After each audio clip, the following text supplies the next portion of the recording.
संतप्त मानस शांत हों, जिनके गुणों के गान में बेवर्धमान महान जिन विचरे हमारे ध्यान में।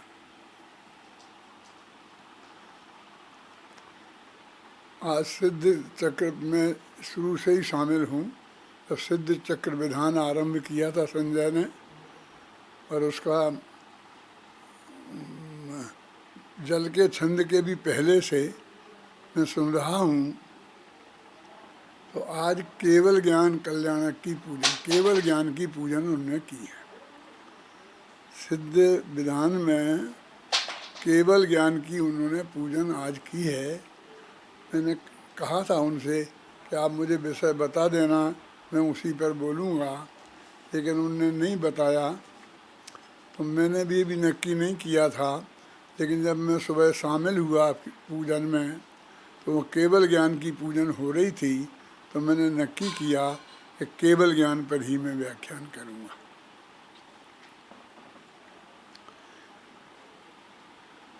संजय ने थोड़ी परिभाषा बताने की कोशिश की थी केवल ज्ञान की, कि केवल ज्ञान क्या चीज़ है। हम तो आदिनाथ की पूजन करते हैं, महावीर की करते हैं, पार्श्वनाथ की करते हैं।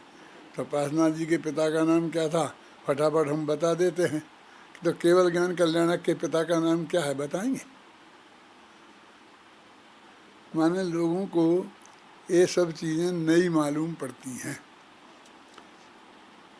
वास्तव में केवल ज्ञान ही वो चीज़ है कि जिसकी वजह से हमारे देव, जो हमारे भगवान हैं, जिसे हम भगवान कहते हैं, मंदिर में जिनकी मूर्तियाँ विराजमान हैं, वो जो देव कहलाते हैं, उनकी परिभाषा में सबसे पहला शब्द आता है जो वीतरागी, सर्वज्ञ और हितोपदेशी हों, उसे सच्चा देव कहते हैं। तो वो सर्वज्ञता ही केवल ज्ञान है। प्रवचन सार महाशास्त्र में पहला जो ज्ञान तत्व प्रज्ञापन महाअधिकार है, उसमें 4 अधिकार हैं। पहला अधिकार शुद्धोपयोग है, दूसरा अधिकार ज्ञानाधिकार है, तीसरा अधिकार सुखाधिकार है, और चौथा अधिकार शुभ परिणामाधिकार है। 4 अधिकार हैं। तो सबसे पहला शुद्धोपयोग अधिकार है। तो उन्होंने जो शुद्धोपयोग का शुरू किया, 5 गाथाओं में मंगलाचरण पूरा करने के बाद वे कहते हैं उपसम्मयामि सम्मम, मैं साम्य भाव को प्राप्त होता हूँ। उसका अर्थ अमृतचंद्र ने किया कि अपना वो विशुद्ध साम्य भाव रूपी आश्रम में चले गए। तो हम समझते हैं कि बहुत बढ़िया आश्रम बना होगा, कितने बड़े महाराज थे, और लोगों ने उसे सिंगमरमर से नहीं, ग्रेनाइट से नहीं, सोने चांदी से मढ़ दिया होगा, और वो आराम से उस आश्रम में रहते होंगे। लेकिन अगली ही गाथा में कहा कि वो साम्य भाव रूप आश्रम। साम्य भाव माने क्या? तो कहा मोह क्षोह विहीणो परिणामो अप्रणो समो। मोह और क्षोभ से रहित आत्मा का परिणाम है, उसका नाम साम्य भाव है। मोह माने दर्शन मोह, और क्षोभ माने चारित्र मोह। इन दोनों से रहित जो आत्मा का परिणाम है, वो साम्य भाव है। और मैं अब शुभोपयोग में भगवान को नमस्कार कर रहा था, तो ये शुभोपयोग में था, और अब मैं शुद्धोपयोग रूप आश्रम में जा रहा हूँ। माने वो शुद्धोपयोग में गए। आश्रम शब्द का प्रयोग अम्बे चंद्राचार्य ने शुद्धोपयोग के अर्थ में किया। उन्होंने कहा शुद्धोपयोग क्या है? उन्होंने बताया कि मिलेगा क्या इससे, क्या मिलेगा? तो इसको तो ये चाहिए धन धान पुत्र पौत्र धन संपत्ति बाढ़े, है ना। पारसनाथ जनेश्वर पूजूं, रवि व्रत के दिन माही, और धन संपत्ति बहु होए तुरंत ही मंगल गाएं। सारी धन संपत्ति मिलेगी, वो तुरंत मिलेगी, देर नहीं लगेगी। लेकिन वो कहते हैं कि तुझे केवल ज्ञान मिलेगा। सुखाधिकार में केवल ज्ञान की स्वरूप की चर्चा है। और तुझे सुख, अनंत सुख मिलेगा, माने अनंत ज्ञान और अनंत सुख, अतीन्द्रिय ज्ञान और अतीन्द्रिय सुख की प्राप्ति होगी। इसे काय से? शुद्धोपयोग से। फिर बाद में वो प्रश्न करते हैं कि वो तुम्हारा ये सुख तो ठीक है, जब मिलेगा मिल जाएगा, लेकिन ये बताओ ये संसार का सुख हमें कैसे मिलेगा? तो वे शुभ परिणामों से मिलेगा, और शुभ परिणामाधिकार लिखते हैं। और उसमें सबसे पहले वो संसार के सुख की धुनाई करते हैं कि संसार में सुख है ही नहीं। तुम किसे सुखी समझता है?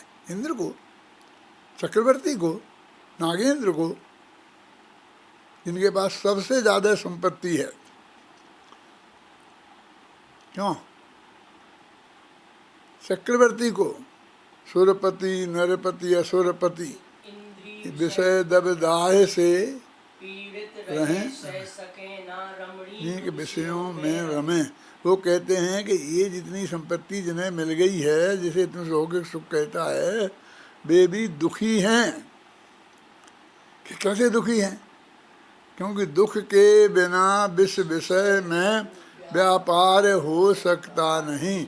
दुखी नहीं होते तो पांच इंद्रियों के विषयों में उलझे नहीं होते। दो चीजें तुझे एक साथ मिलेंगी। कौन? अनंत ज्ञान और अनंत सुख, अतीन्द्रिय ज्ञान और अतीन्द्रिय सुख। ये ऐसा काम है कि काम क्या करना पड़ेगा? एक अमेरिका वगैरह में चलता है, हिंदुस्तान में भी चलने लगा है, one by one get free. क्या? एक चीज खरीदो तो एक चीज आपको फ्री में मिलेगी। तो आप शुद्धोपयोग में केवल ज्ञान प्राप्त करने के लिए करोगे तो अनंत सुख तो तुम्हें फ्री में मिलेगा। वो दोनों एक साथ ही प्रकट होते हैं। क्या?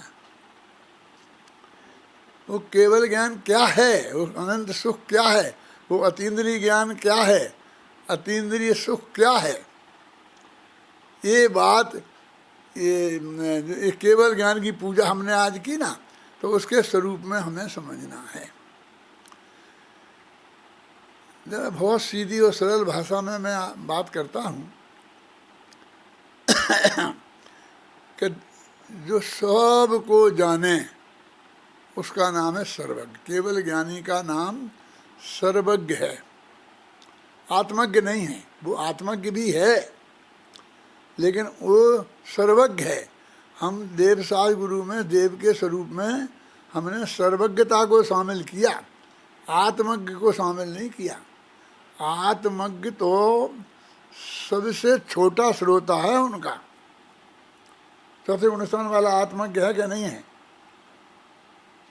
मैंने किम निमित्त पर्याय लिखी है, उसके मंगलाचरण में मिस्टर लिखा है कि सभी लोग अपने भगवान को सर्वज्ञ मानते हैं और अपने गुरु को मर्मज्ञ मानते हैं। बोलो।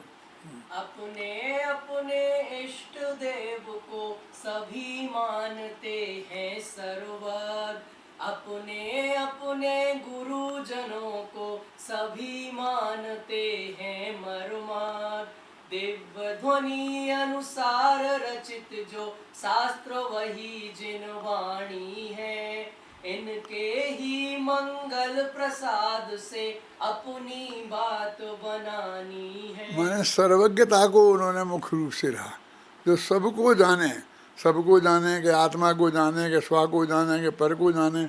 इस विवाद में मैं तुम्हें नहीं उलझाना चाहता, लेकिन सर्वज्ञ जो शब्द है वो सबको जानने के कारण बना है।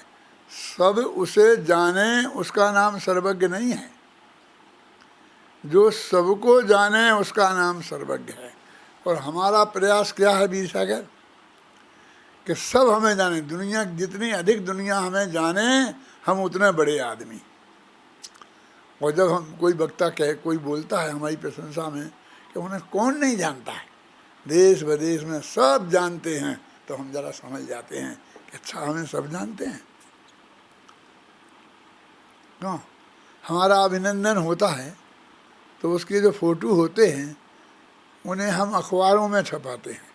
काहे के लिए? कि उनको जो आदमी देखेगा हम उसे जान लेंगे कि वो हमें जान लेगा। काहे के लिए छपाते हैं बोलो? वो हमें जान ले इसलिए छपाते हैं। हमारे सारे प्रयास दुनिया हमें जाने इसकी तरफ है क्या? लेकिन ये कोई प्रॉब्लम नहीं है। क्यों पूरा गांव तुम्हें जाने, पूरा जयपुर तुम्हें जाने तो काम चलेगा? जयपुर में मालूम 40-50 लाख लोग रहते हैं कि 40-50 लाख से क्या होता है? इतने वोटों से तो हम एक सीट लोकसभा की नहीं जीत सकते हैं। क्यों? तो कम पड़ते हैं। कितने लोग जाने तेरे को? कितने जाने? अरे भाई, अनंत लोग तेरे को जानते हैं। तू ये जानता है कि नहीं जानता है? क्योंकि अनंत जो सर्वज्ञ हैं, सिद्ध हैं, जिनकी तुम पूजन कर रहे हो, वे सब सर्वज्ञ हैं ना। वो सबको जानते हैं तो तुझे नहीं जानते होंगे। लेकिन उनके जानने से ऐसे संतोष नहीं होता है। ये तो ये चाहता है कि मूर्ख लोग जाने, क्योंकि वो जो सर्वज्ञ जानेंगे वो तो हमारा कच्चा चिट्ठा जान लेंगे। हम ये थोड़ी चाहते हैं कि हम जैसे हैं लोग वैसा जानें। हम चाहते हैं कि हम लोभी हैं और लोग हमें लोभी जानें, हम मूर्ख हैं और लोग हमें विद्वान जानें। हम तो ये चाहते हैं। तो ऐसा जानना तो मूर्खों में ही होगा।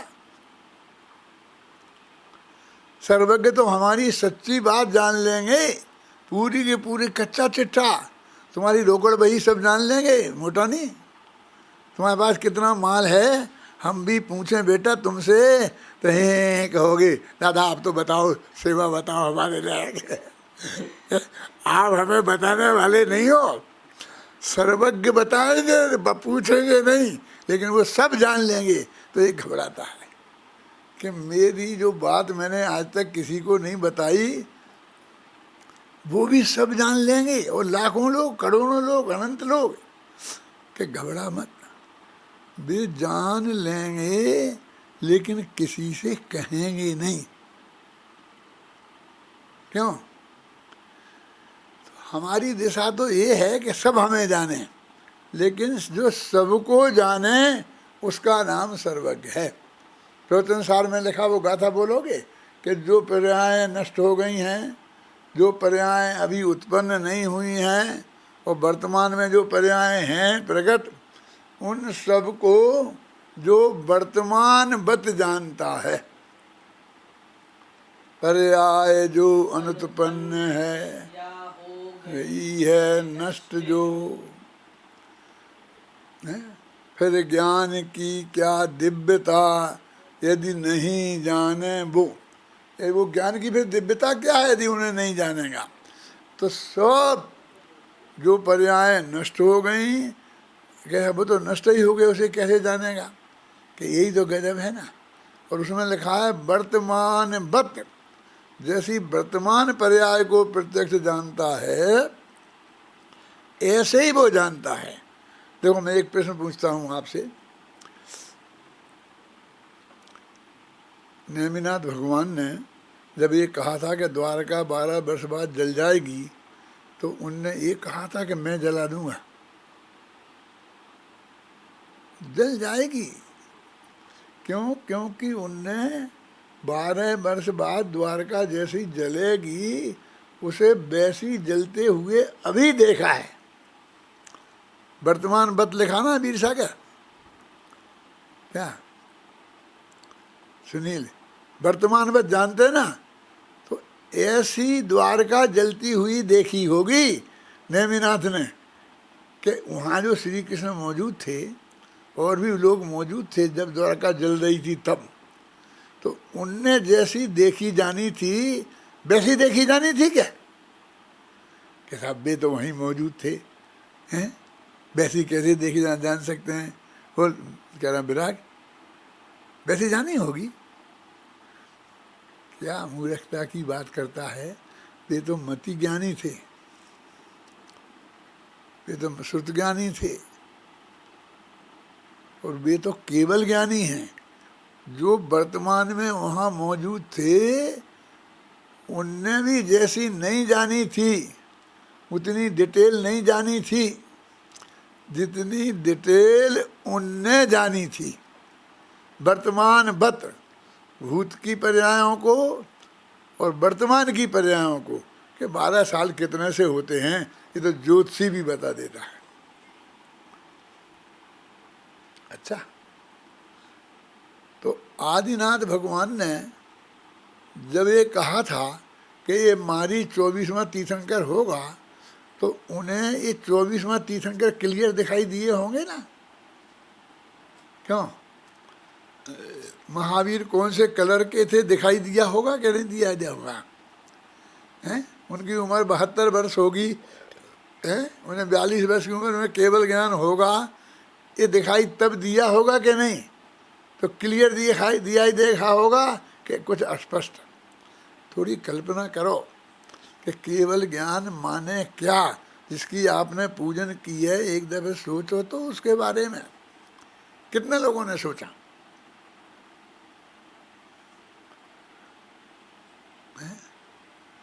कि नहीं, जो विद्वान लोग हैं, जो पंडित लोग हैं, और यहाँ बैठे हैं अभी बहुत, मैं जानता हूँ कि यदि मेरा व्याख्यान नहीं होता इस वक्त, तो ये ना बी सागर आने वाला था, ना ये सुनील आने बैठने वाला था, और विराग तो बैठता ही, क्योंकि उसे तो सब में बैठना अनिवार्य है। वो तो सब काम को संभालता है, तो उसे तो बैठना ही पड़ता ना, है? तो एक गंभीरता से उन्होंने विचार किया ना कि वो केवल ज्ञान का वास्तव में स्वरूप क्या है, क्या केवल ज्ञान माने क्या? केवल ज्ञानी किसे जानते हैं और किसे नहीं जानते हैं? बोलो। मैं सुपर की बात नहीं कर रहा हूं। कोई ऐसा पदार्थ है 3 लोक में, उसका कोई ऐसा गुण है, उसकी ऐसी कोई पर्याय है कि जो केवल ज्ञानी नहीं जानते हों। इसमें भी एक बारीक बात है, केवल ज्ञानी जानते हैं अपने केवल ज्ञान से, लेकिन जो सारे लोकालोक के पदार्थ हैं वो जाने जाते हैं, वो कैसे जाने जाते हैं? केवल ज्ञान से। सोचो जरा, 1-2 पंडितों को छोड़ दो, बाकी लोग सोचें जरा ध्यान से, हैं? सब में एक प्रमेयत्व निकालो, एक प्रमेयत्व नाम का गुण है, जिसके कारण वे सारे पदार्थ उन सब केवल ज्ञानियों के ज्ञान में जाने जाते हैं। और वो ज्ञान ऐसा नहीं है कि कभी जाने जाएं कभी न जाने जाएं, निरंतर सब केवल ज्ञानियों के ज्ञान में वो जाने जाते हैं। केवल ज्ञानी को भी ये अधिकार नहीं है कि मुझे उसे नहीं जानना है तो मैं नहीं जानूं। नहीं, पढ़ो, देखो। रोला शतक का 7 नंबर का छंद है। हाँ।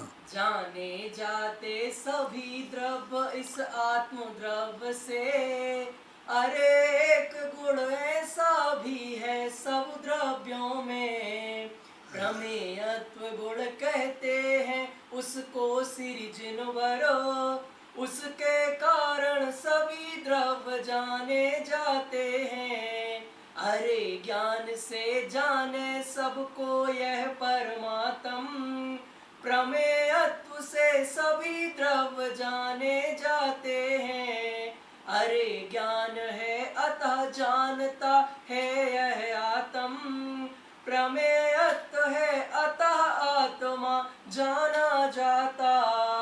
एक बात मैं कह रहा हूँ, ज़रा गहराई से ध्यान देना कि पर को तो उनके प्रमेयत्व गुण की वजह से जानता है, लेकिन निज को तो अपने ज्ञान गुण से जानता है ना। क्यों कि वो निज को भी अपने प्रमेयत्व गुण से जाना जाता है। उसका जाना जाना ज्ञान का काम नहीं है, वो प्रमेयत्व गुण का काम है, क्योंकि उसमें भी प्रमेयत्व गुण है ना। ये जो प्रश्न खड़े होते हैं सुनील, कि ये किसको स्व को जानता है कि पर को जानता है कि स्व प्रकाशक है कि पर प्रकाशक है, कम से कम सर्वज्ञ के मामले में तो बात हाथ पर रखे हुए आंवले जैसी स्पष्ट है ना, कि वो स्व और पर को बिल्कुल एकदम क्लियर एक सा, नज़दीक के पदार्थ को दूर के पदार्थ को, है ना, सूक्ष्मांतरित दूरार था, प्रत्यक्ष आकस्य सिद्ध था, है ना, सूक्ष्म पदार्थ परमाणु जैसे हैं, दूरवर्ती पदार्थ सुमेर पर्वत जैसे, और क्या आंतरिक पदार्थ जो काल से दूर हैं, ऐसे इन सब पदार्थों को ये अपन ने पढ़ी है ना। आप परीक्षा आप तो मीमांसा, आप तो मीमांसा में है ना, ये बात है, ये कितनी स्पष्ट है। अभी मैं इसमें अपना समय खराब नहीं करूँगा। मेरे तो जो 1000 विद्यार्थी हैं वो तो कम से कम अच्छी तरह जानते हैं कि सार कोई भी चीज़ ऐसी नहीं है जो केवल ज्ञान के द्वारा ना जानी जाए। देखो ये सुविधा हमें है कि कोई ऐसा भी होगा कि जो नहीं जानना चाहता होगा, है कोई ऐसा आपको दिखता है कोई अपने अड़ोस पड़ोस में भी? विराग, जब तुम रास्ते में जा रहे होते हो और वहाँ कोई गंदगी पड़ी हो तो तुम मुँह फेर सकते हो ना, मुझे नहीं देखना। तुम्हें सुविधा है कि तुम नहीं जानो, हैं? बच्चे को इंजेक्शन लग रहा हो, उस ऑपरेशन हो रहा हो तो माँ बाप नहीं देख सकते, तो उन्हें सुविधा है कि वे नहीं देखें। लेकिन सर्वज्ञ को ये सुविधा नहीं है, इसलिए बिना सोचे समझे सर्वज्ञ मत बन जाना, नहीं तो बाद में बहुत तकलीफ पाओगे, क्योंकि जिन चीज़ों को तुम नहीं देखना चाहते हो वो चीज़ें भी तुम्हारे ज्ञान का गेय बनेंगी और तुम्हें निरंतर दिखाई देंगी। तो मैंने इसमें एक पंक्ति लिखी है कि जो अप्रभावित रहकर जान सके और जान कर अप्रभावित रह सके उसे केवल ज्ञान कहते हैं। क्या समझे ना, कि जान कर प्रभावित हो जाएगा, अरे मेरे माँ बाप से पुष्पम में और ये अभी इतने दुखी हैं, प्रभावित हो जाए तो उसे केवल ज्ञान नहीं होगा। जानकर प्रभावित हो जाए और प्रभावित होकर जाने, पहले प्रभावित हो जाए कि अरे ये तो बहुत बढ़िया चीज़ है, ये तो मुझे जानना है ना, कि मैं ऐसी तुम्हारा हाथ देख करके बता दूं तुम्हारी उम्र कितनी है, तुम्हारा क्या कितना है, समझ में आए ना, तो हम उसके पीछे पड़ने लगते हैं। इनकी क्या दुर्दशा है आपको पता नहीं है। बहुत पुरानी घटना है, जब मैं अशोकनगर में रहता था, कम से कम 65 वर्ष पुरानी बात होगी, तो एक व्यक्ति अपने पड़ोसी के मित्र की बारात में मैं शिवपुरी गया था। वहाँ बारात पहले एक हॉल में इकट्ठी एक साथ ठहरा देते थे, आज जैसे अलग अलग कमरे नहीं होते थे। तो मैं वहाँ आराम कर रहा था संजय, मुँह ढक करके, और वहीं एक आदमी ज्योतिषी बन करके बैठा था और सबके हाथ माथ देख रहा था और लोग प्रभावित हो रहे थे। वो बता रहा था भविष्य की भूत सच्ची घटना बता रहा हूँ मैं। तो मैं वो अंदर में लेटे लेटे नींद में खुल गई, तो मैं भी सुन रहा था, तो ठोक रहा था गप्पे। तो मैं उठा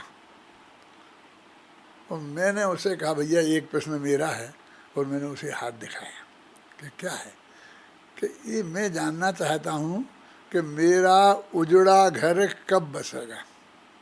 सुना आपने प्रश्न? सोचो क्या विराग, मेरा उजड़ा घर कब बसेगा। तो ऐसा मूर्ख प्रश्नकार तो उसे कहीं मिला ही नहीं होगा। क्योंकि उसने उसने ही सब बता दिया कि इसका घर उजड़ गया है, माने इसकी पत्नी मर गई है, बच्चे बच्चे होंगे तो वे भी सब साफ हो गए हैं। इसका अर्थ ये हो गया ना उजड़ा घर हैं। और कब बसेगा, माने ये दूसरी शादी करना चाहता है, उसमें इतनी बात तो आ गई ना।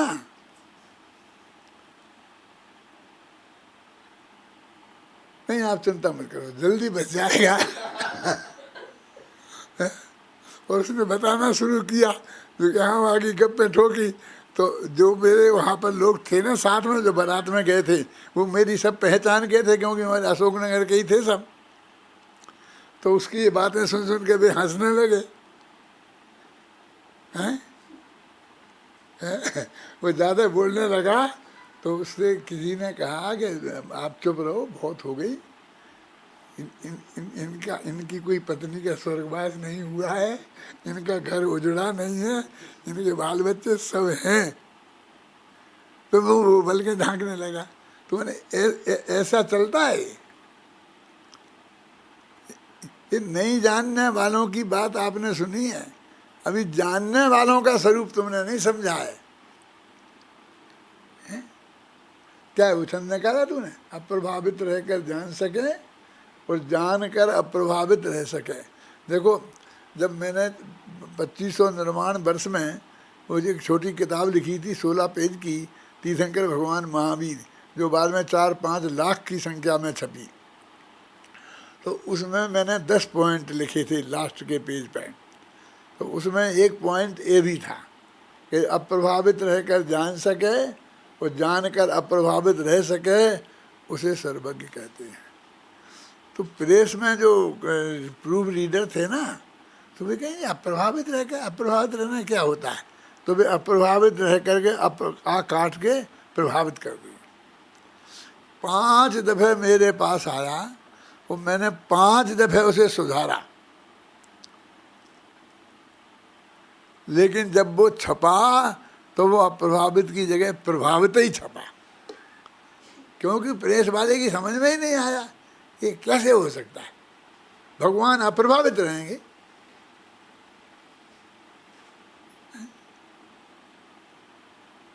फिर मैंने कहा भाई ये कौन सा होशियार आदमी है कि मैं बार बार सुधारता हूँ और वो मेरे सुधरे हुए को सुधार देता है, मुझे उससे मिलना है। एक बुजुर्ग थे 60-65 वर्ष के, जो प्रूफ रीडर थे और वहाँ बैठते थे जयपुर प्रिंटर्स में। तो मुझे से मैं मेरा गोयल साहब कहते थे उनको कि गोयल साहब आपने किया है कि हाँ साहब, ये गलत छाप दे, कोई गलत गड़बड़ कर देता था तो मैंने ठीक कर दिया। मैंने कहा वो मैं करता था, लेकिन ये अप्रभावित रहकर जान सके, यानी ये अप्रभावित रहकर जानना और जानकर अप्रभावित रहना, ये सन 72 की बात है। वो किताब 72 में छपी थी। 72 जानते हो कितना होता है? 72 से आज कितने वर्ष हो गए? 50 साल तो 49 हुए हों, 48 हुए हों। 48 बरस पहले भी मैं ये बात जानता था और आज भी मुझे समझानी पड़ रही है। सैकड़ों दफ़े समझा चुका हूँ, हर गांव में। महावीर निर्वाण वर्ष में तो गांव में जाके समझाया था। हाँ पढ़ो। पर्याय का 84 नंबर का छंद है। हाँ।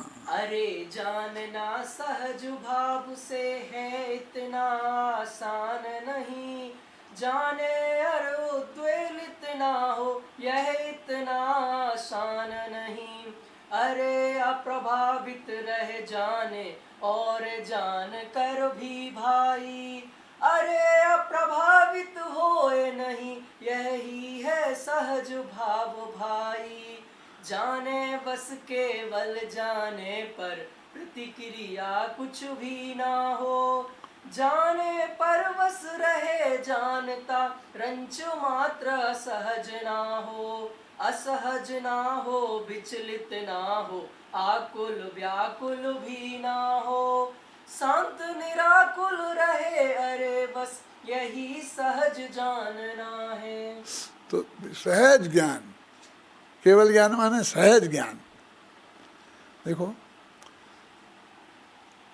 रामचंद्र जी से लक्ष्मण जी इतना प्रेम करते थे, इतना प्रेम करते थे कि स्वर्ग में देवताओं के यहाँ इंद्र की सभा में इसकी चर्चा हुई कि बहुत अगाध प्रेम है।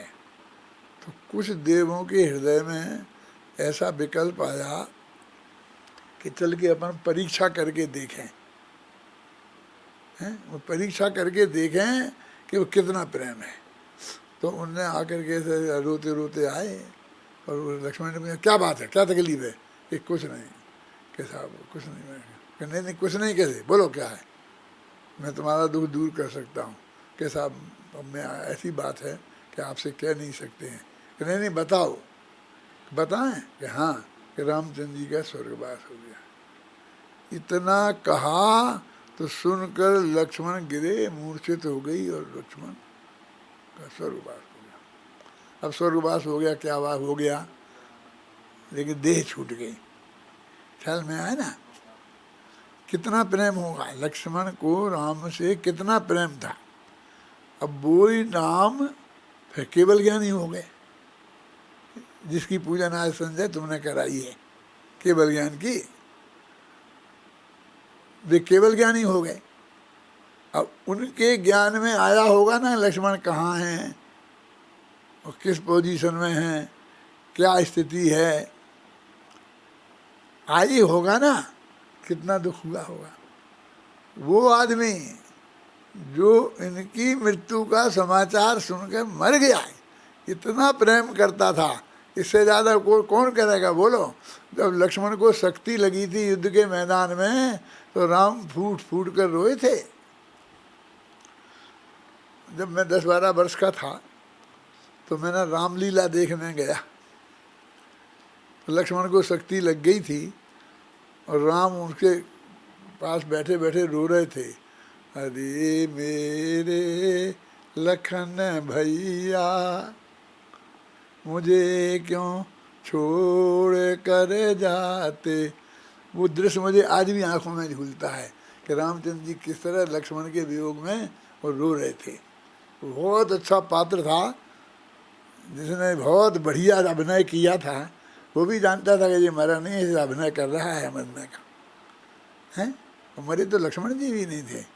अरे मेरे लखन भैया मुझे क्यों छोड़ जाते हो। वीर सागर, मैं भी रोने लग गया था उसके साथ में,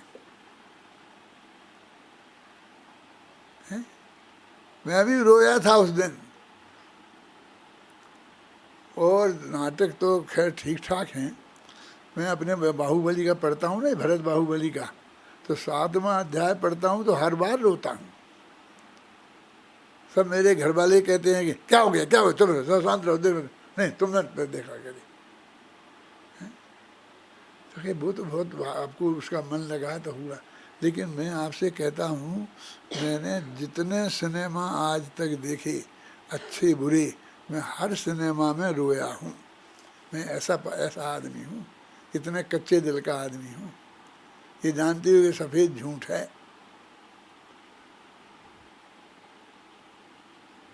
अब मैं यदि मुझे केवल ज्ञान हो जाएगा तो मेरी क्या दुर्दशा होगी, रोता ही रहूँगा।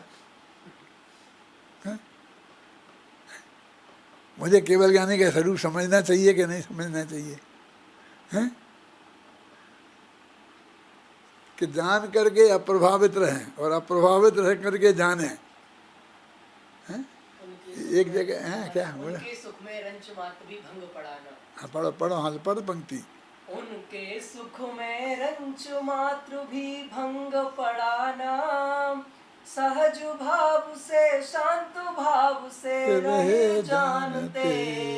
तुम इतने नीचे ऊपर क्यों होते भाई, सहज भाव से अपने में ही रहो निरंतर। ये नीचे ऊपर होना जानते हो क्या बोलते हैं, कि नीचे ऊपर होना, ये पंक्ति बोलना द्वारा। तुम इतने नीचे ऊपर क्यों होते भाई, सहज भाव से अपने में ही रहो निरंतर। नीचे ऊपर होना, अत्यंत दुखी होना, ये अत्यंत दुखी होने के लिए इससे बढ़िया शब्दावली नहीं मिल सकती है। क्यों?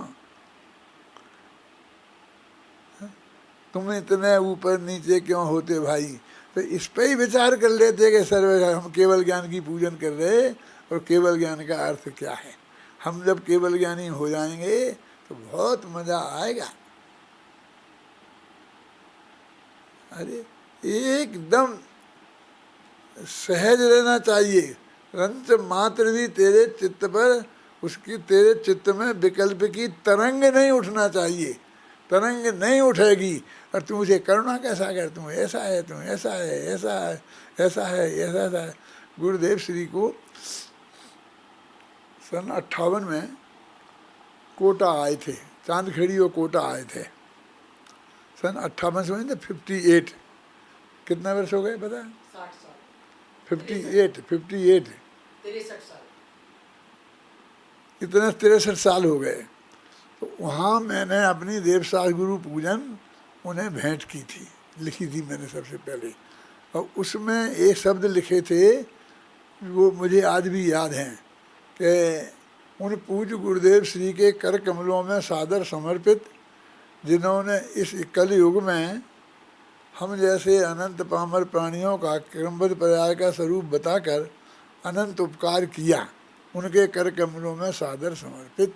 और ऐसी नीली ऐसी थी, इतनी सी साइज में, अब अकेली पूजन छपाई थी और अपने बस थाने छोटा सा प्रेस था और बस मैंने छपाई, वो जाके भेंट की गुरुदेव को। गुरुदेव ने वही पढ़ा पहले, क्योंकि पहला पेज खोला तो उसके बैक में वही छपा था। गुरुदेव बोले तुम क्रमबद्ध पर्याय जानते हो? मैंने कहा हाँ जानते हैं। तो उनने मुझे निमंत्रण दिया कि सोनगढ़ आना।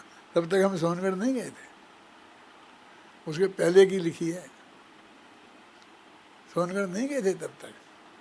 उनने निमंत्रण दिया गुरुदेव ने अपने मुख से कि तुम सोनगढ़ आना, अपन वहाँ बात करेंगे। मैंने कहा महाराज जरूर पधारेंगे, आएंगे।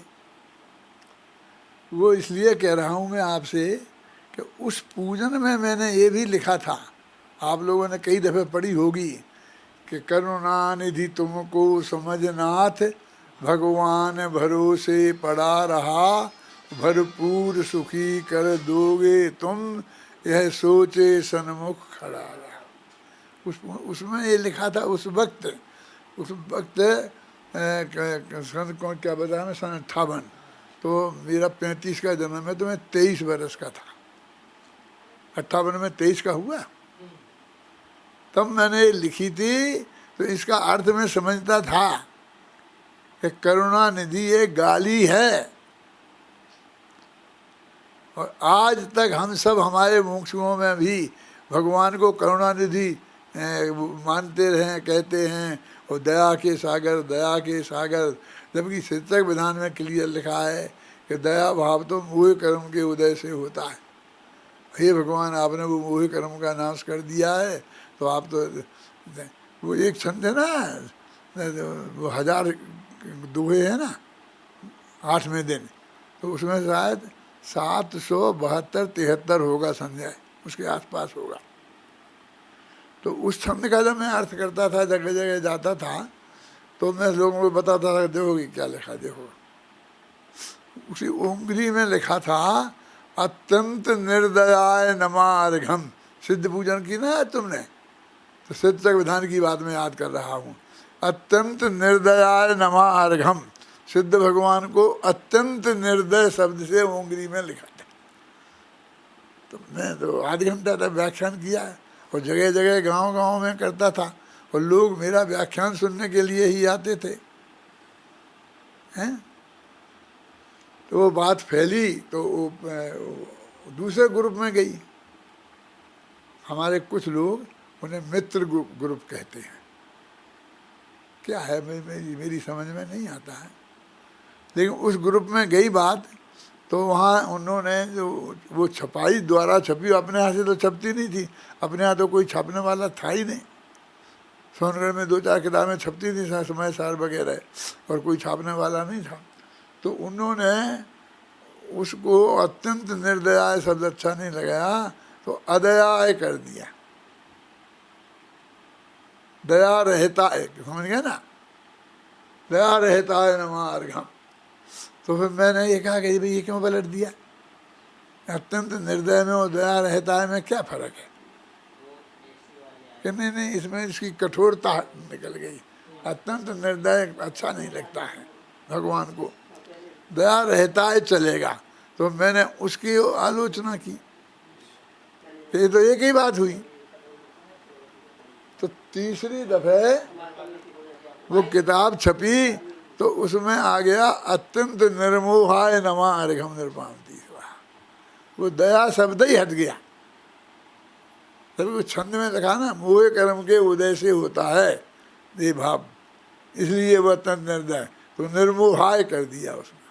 फिर मैंने वो जब भी वो छंद आता तो मैं उसका अर्थ करता और फिर बताता। पहले यहाँ अत्यंत निर्दया था, फिर दया रहता है हो गया, फिर ये कहानी फिर आज तक सुनाता हूँ वो। इससे थोड़ी देर तक वो चर्चा चलती है ना, तो लोगों के दिमाग में और गहराई से बैठ जाती है। क्यों? ये मैं तब की बता रहा हूँ कि जब वो गुरुदेव नहीं मिले थे, वो मैंने पूजन नहीं लिखी थी। 85 नंबर गाथा में भी यही बात लिखी है। पढ़ो पढ़ो।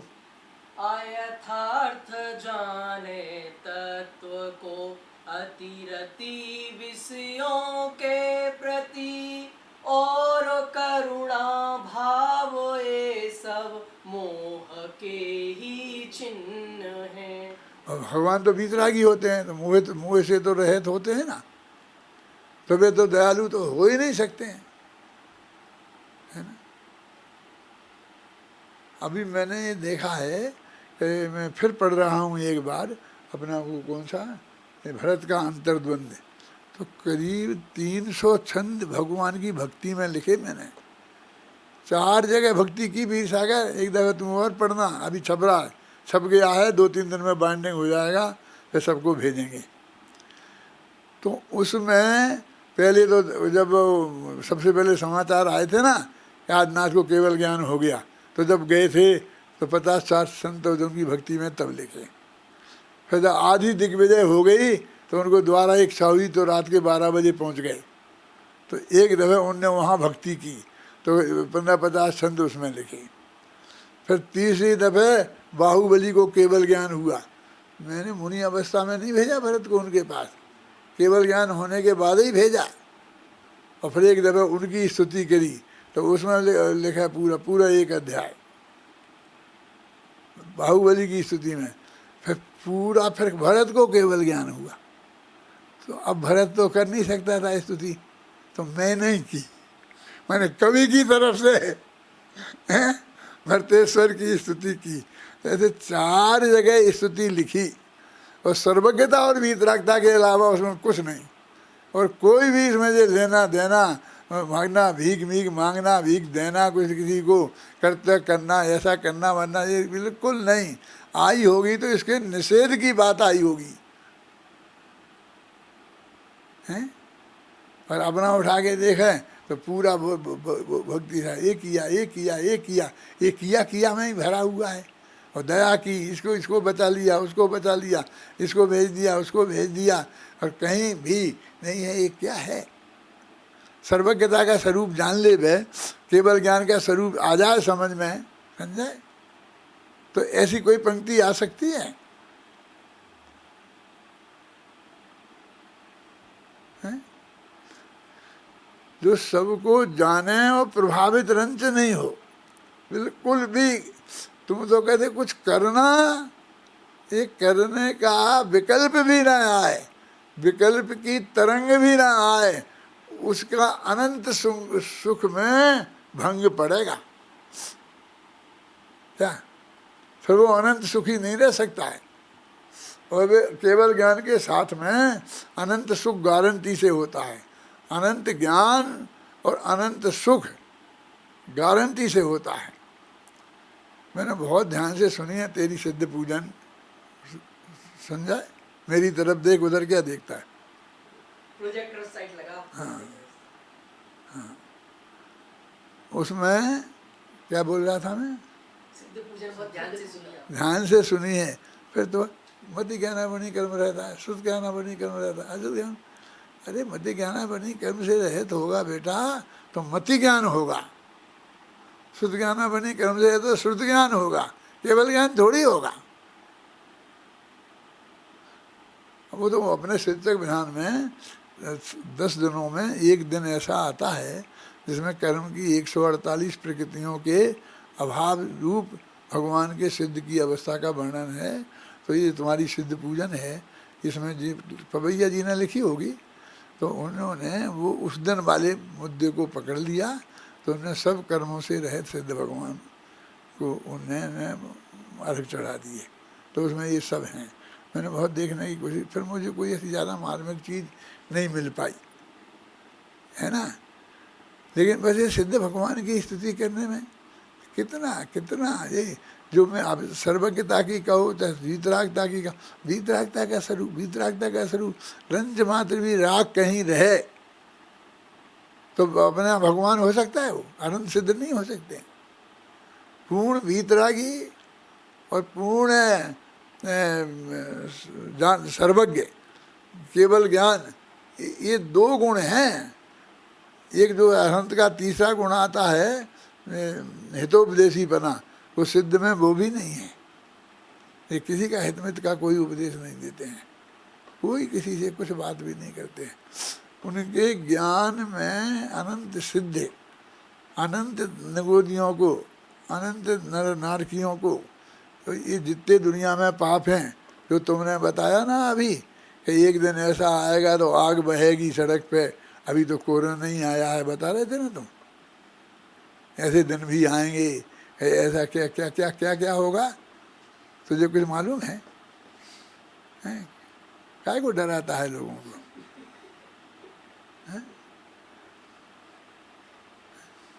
है?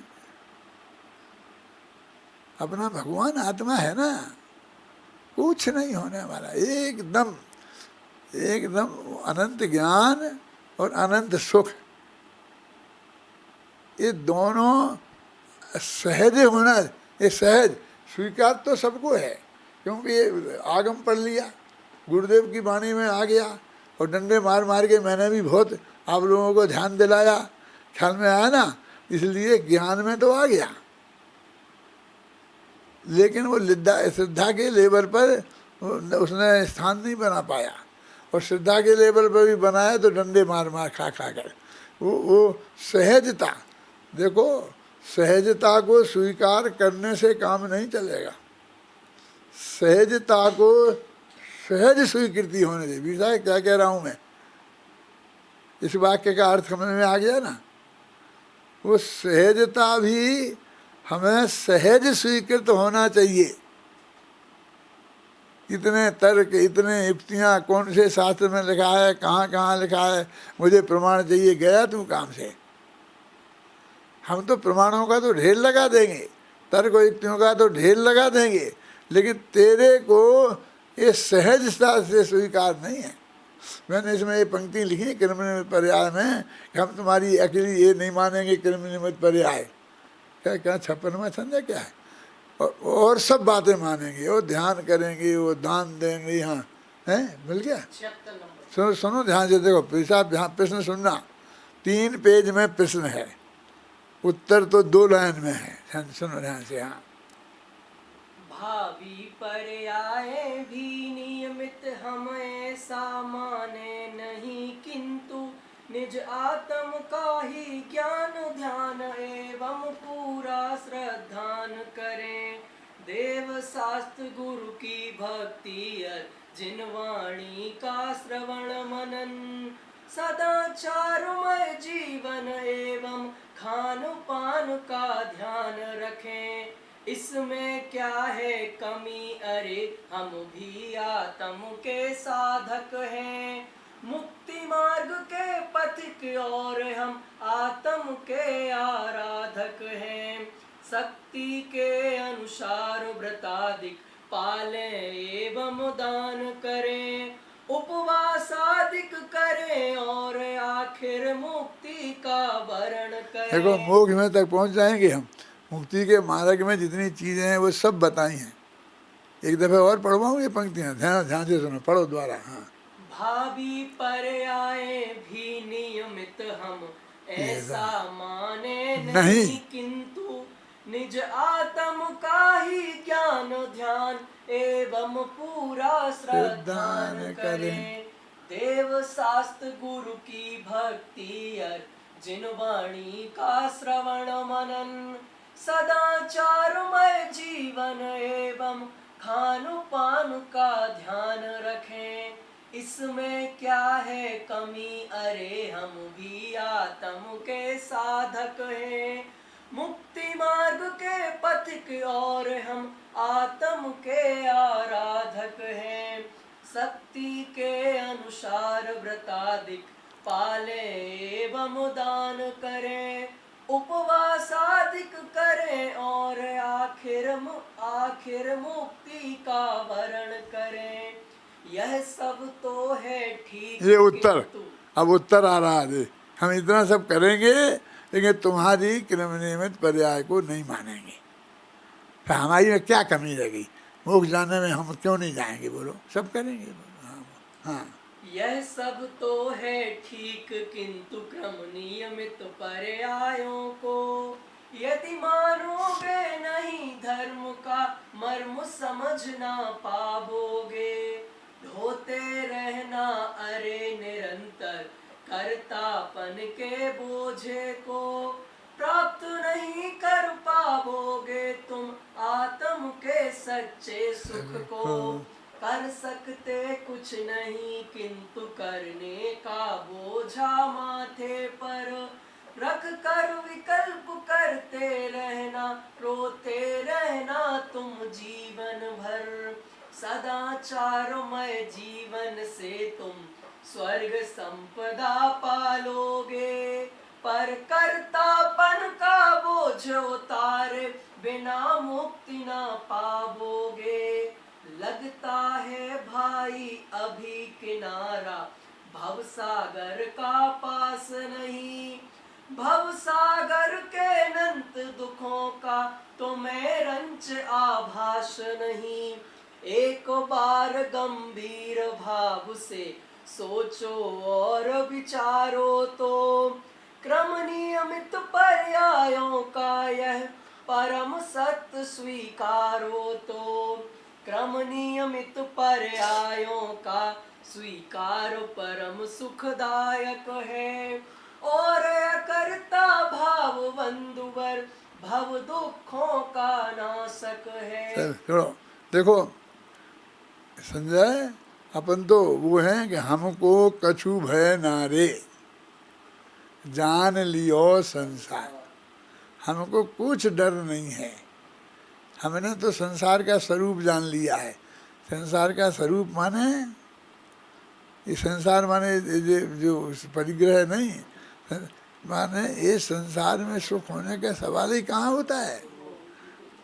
हमें कोई डर नहीं है, क्योंकि हमने कृमि नियमित पर्याय स्वीकार कर ली। उसके उल्लंघन करके कहीं कुछ नहीं होने वाला, बिल्कुल वैसा ही होगा। एक एक देखो, वहाँ जहाँ पर वो खून की नदियाँ बहेंगी और काय की नदियाँ बहेंगी, जो भी बहेंगी, वहाँ भी आत्मा का अनुभव करने वाले अनंत सुखी और शांत रहेंगे। उनके चित्त में वहाँ भी कुछ नहीं होने वाला है। ये मार्ग, ये गोली है तुम्हारे पास, ये गोली दो सबको। देखो, मैं कोई आलोचना नहीं कर रहा हूँ। मैं विद्यार्थी में काय को आलोचना करूँगा, और तुम तो मेरी बात को सारे जग तक पहुँचाने वाले हो। क्या वस्तु के सच्चे स्वरूप तो का अभी तुम लोगों के कंधों पर ही है। हम तो चले जाएंगे, क्या दिन के हैं। तो ये वस्तु का स्वरूप हमारे ख्याल में आए। ये 11:15 बज गए, 10:15 से था मेरा, 11 तक 15 मिनट लेट हो गया हूँ, तो शायद लेट शुरू किया होगा। नहीं किया हो तो भी बात पूरी हो गई है कि केवल ज्ञान का सच्चा स्वरूप हम समझें, तो केवल ज्ञान पूजन सार्थक हो। सबकी यही मंगल भावना के साथ मैं अभी की बात समाप्त करता हूँ।